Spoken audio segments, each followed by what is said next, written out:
রাধে রাধে বন্ধুরা, কেমন আছো তোমরা সবাই? আশা করি অনেক ভালো আছো।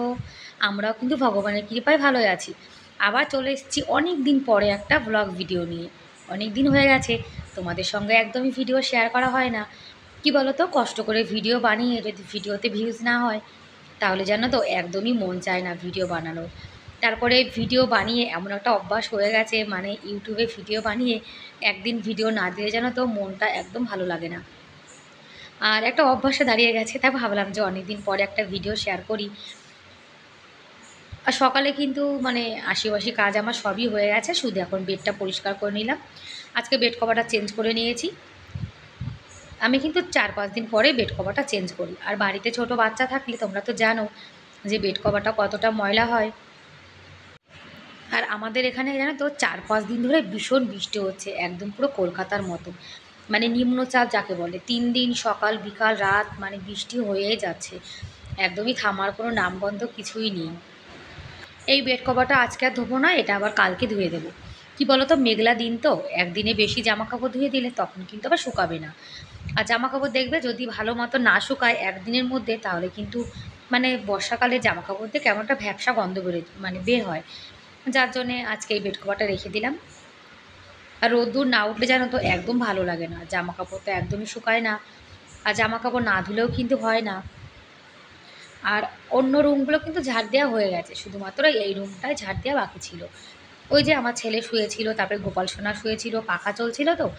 আর পাখা চললে দেখবে ঘর কিন্তু একদমই ঝাড় দেওয়া যায় না। এখন তো গরমটা কমে গেছে, যার জন্যে কুলারটা চালানো হচ্ছে না। বড় কুলারটা সরিয়ে দিয়েছি, ছোট কুলারটা রেখে দিয়েছি, কেননা আগের মতো অতটা গরম নেই তো, সেই জন্য বড় কুলারটা সরিয়ে দিয়েছি।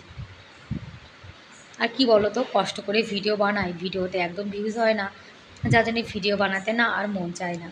ঘরটা কিন্তু গোছানো গোছানো হয়ে গেছে। ঘরটা গোছানো থাকলে নিজের মনেও যেন তো একটা শান্তি শান্তি ভাব লাগে। আর ঘরটা তো বেশিক্ষণ গোছানো থাকবে না, তবুও যেটুকু সময় গোছানো থাকে। আর আমার গোপাল সোনা কিন্তু ঘুম থেকে উঠে গেছে, আমার গোপাল সোনাকে এখন স্নান করানো হবে। গোপাল সোনা স্নান করে তারপরে সেবা করবে। আজকে রান্না করছি এই যে আলু ভাজা, লঙ্কা ভাজা করব। লঙ্কা ভাজা মানে রুটি দিয়ে খাওয়ার জন্য। আর জানো তো এই যে বড় বড় লঙ্কাগুলো, এগুলো মানে আচার বানানো লঙ্কা, এগুলো কিন্তু একদমই ঝাল নেই। আর যেগুলো ছোট ছোট লঙ্কা একটু সরু সরু, সেগুলোতে ঝাল একটু বেশি থাকে। আর এই লঙ্কাগুলো আচার বানানো হয়, আবার আমাদের রাজস্থানে কিন্তু এগুলো মানে ভাজা করেও খায়। আর এগুলো কিন্তু ভাত দিয়ে ভালো লাগে না, শুধুমাত্র রুটি দিয়ে ভালো লাগে। আমি তো আগে জানতাম না, এখন তো শিখে গেছি। আর এখন কিন্তু আমি খাবার দাবারে মানে স্বাদ বুঝে গেছি, যে রাজস্থানে কোন জিনিসের কেমন স্বাদ। যখন মন চায় তখন কিন্তু বানিয়ে ফেলি।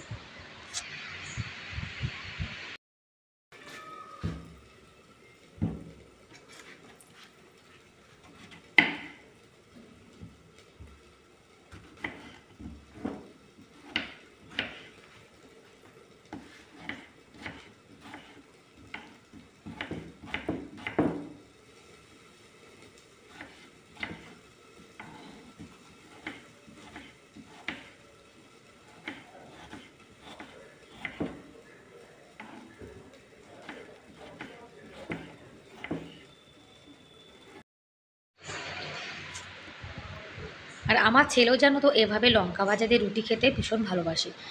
সর্ষেটা দিয়েছি, সর্ষে দেওয়ার সঙ্গে সঙ্গে না মানে টমাটোটা দিয়ে দিলাম, তা না হলে সর্ষে জানো তো একদম ছিটকে ছিটকে চলে আসে। আর বন্ধুরা, তোমরা এখনও পর্যন্ত যারা ভিডিওটি দেখছো, তোমাদের আজকের ভিডিওটি কেমন লাগলো কমেন্ট করে কিন্তু অবশ্যই জানিও। আর ভিডিওর কোনো অংশ ভালো লেগে থাকলে প্লিজ এটা লাইক করে দিও। আর আমার চ্যানেলে তোমরা আজকে যারা নতুন আর ভিডিওটি দেখছো, তোমরা যদি এরকম ভ্লগ ভিডিও দেখতে ভালোবাসো, তাহলে কিন্তু তোমরা চাইলে আমার এই চ্যানেলটিকে সাবস্ক্রাইব করে আমার এই ছোট্ট পরিবারের পাশে থেকে যেতে পারো। আর এই কাজটি যারা অলরেডি করে দিয়েছো তাদেরকে অসংখ্য ধন্যবাদ। আর আজকে এই যে মানে গ্যাস ওভেনটা এখানে রয়েছে, এই গ্যাস ওভেনটা কিন্তু এখন এখান থেকে নিয়ে যাব, কেননা আগে তো অনেক গরম ছিল, যার জন্য গ্যাস ওভেনটা বাইরে এনেছিলাম। এখন তো গরম নেই, যার জন্য আবার কিন্তু গ্যাস ওভেনটা মানে রান্নাঘরে নিয়ে যাব। আর কি জানো তো, আমাদের রান্নাঘরে তো মানে কোনো জানলা নেই, ঠান্ডা হাওয়া আসে না, যার জন্য গরমকালে ভীষণ গরম লাগে, সেই জন্য মানে গ্যাস ওভেনটা এখানে নিয়ে এসেছি। এখন রুটি বানিয়ে নিচ্ছি, আর সকালে কিন্তু আমরা সবাই রুটি খাই। আর ভাত করেছি 2 বাচ্চার জন্য, আমি আর আমার বর সকালে রুটি খাবো, 2 বাচ্চা ভাত খাবে। মানে আমার ছেলে রুটি ছাড়া জানো তো মানে কি বলবো, রুটি না ভাত, ভাত ছাড়া কিছু একদম খেতেই চায় না, রুটি খায় শুধুমাত্র মজবুরিতে। আর ওপাশে কিন্তু মানে ডালটা হয়ে গেছে, হিটারে করেছিলাম। আজকে মুসুরির ডাল করেছি, আলু ভাজা করেছি, কেননা মুসুরির ডাল করলে তার সঙ্গে একটু আলু ভাজা করতে হয়, তা নাহলে আমার ছেলে আবার যেন তো খেতে চায় না। আমার ছেলে ডাল, আলু ভাজা, ভাত এগুলো বেশি পছন্দ করে।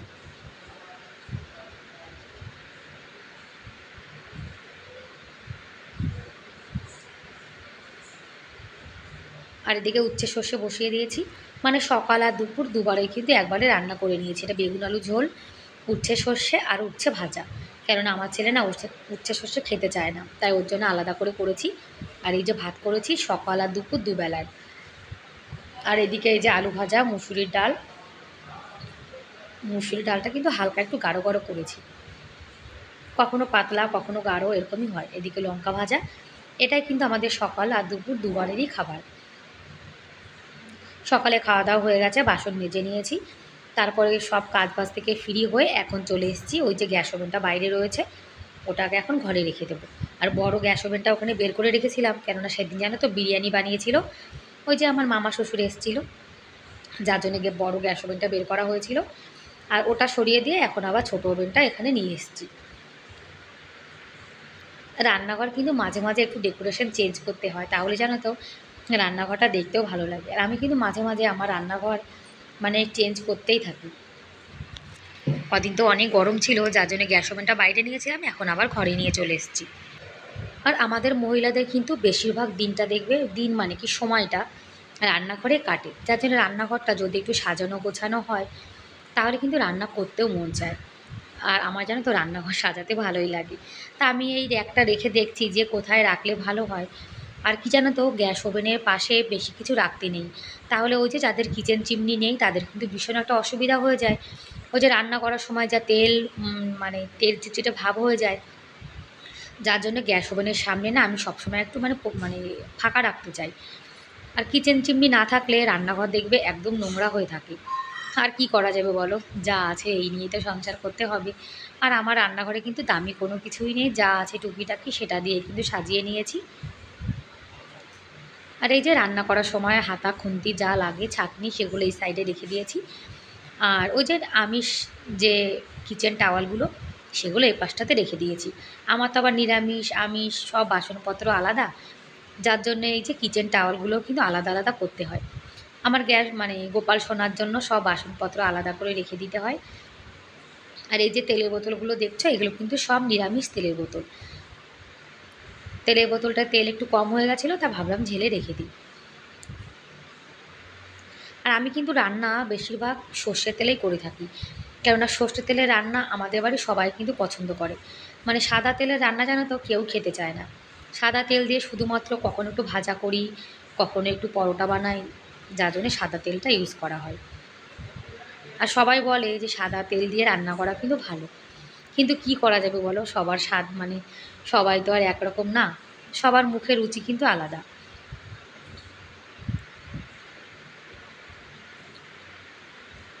আর এভাবেই কিন্তু আমার ছোট রান্নাঘরটাকে গুছিয়ে রেখেছি। আর ভিডিওটি কেমন লাগলো কমেন্ট করে কিন্তু অবশ্যই জানিও। ব্যাস হয়ে গেছে রান্নাঘর গোছানো। এদিকে মানে চা বানানোর সব জিনিসপত্র রেখে দিয়েছি।